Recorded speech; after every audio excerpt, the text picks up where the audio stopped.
morning, friends. Marita here again, sharing our experiences here of our living simply abroad.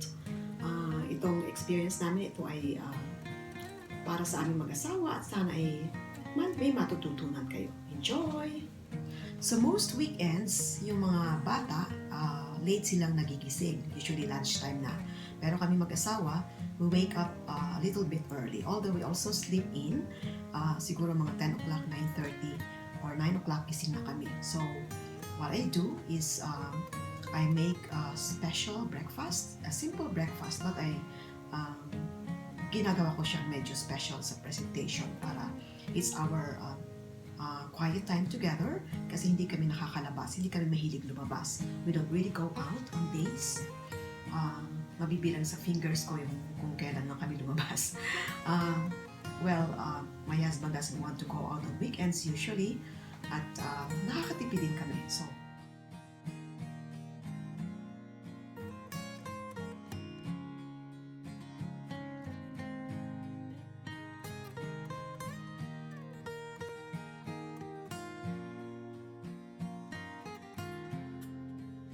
I don't make photos or videos all the time, but when I started, I think I started this summer only, capturing these special meals for the both of us, and I really find it really quite romantic. So,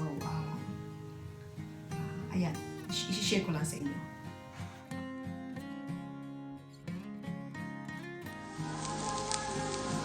For breakfast today, Saturday, August 9, I made cinnamon, leftover rice with sausage, eggs, peas, and corn. Made with butter. And then I made this egg omelette with leftover ginilings na manok. And then I warm these sausages. So we're ready for breakfast.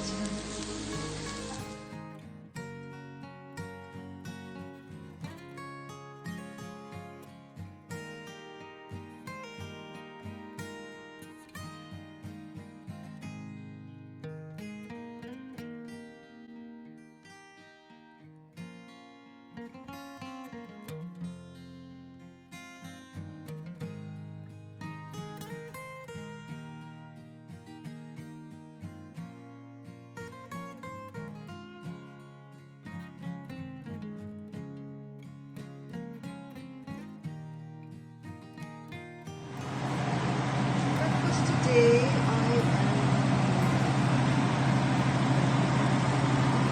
roasting some bread. Here's this.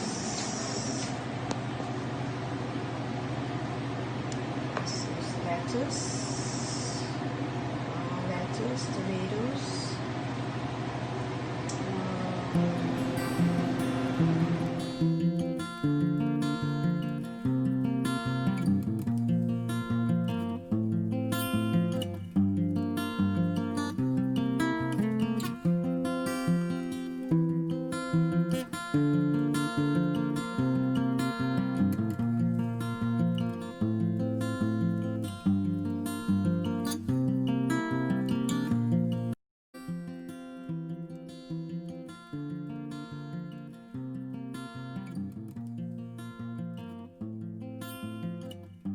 We don't do it every weekend, but when I have time and when I am inspired to do it, I really make it special.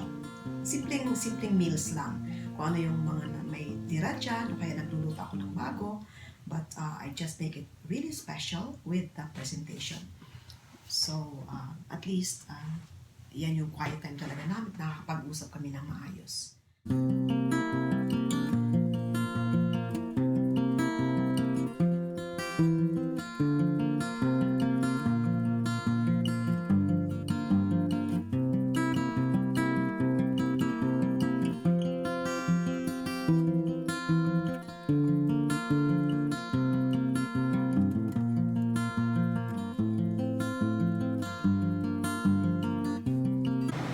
This morning's breakfast, I prepared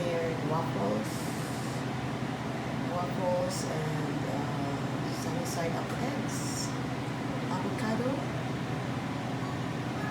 and then this leftover malunggay torta. This is the result.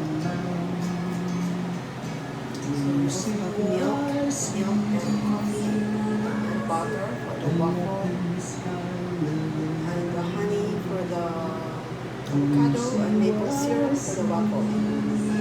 Choice of maple syrup and butter.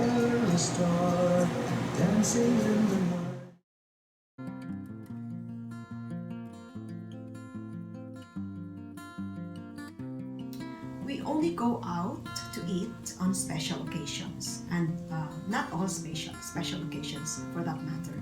So it's either we have a gift card, o kaya ay inspired lang kami na lumabas, pero madalang talaga yun. So what we do is we just cook at home. So marami kaming home cooking usually, and we just make it really special by eating together and having some special kung anong mga presentations and all. And yun, so that's how we are. We're not against people who are always going out, pero for our family, that's our norm. We don't really go out a lot, and we just we don't splurge a lot in our eat outs. Basta we just make our cooking special, our presentation special at home like this.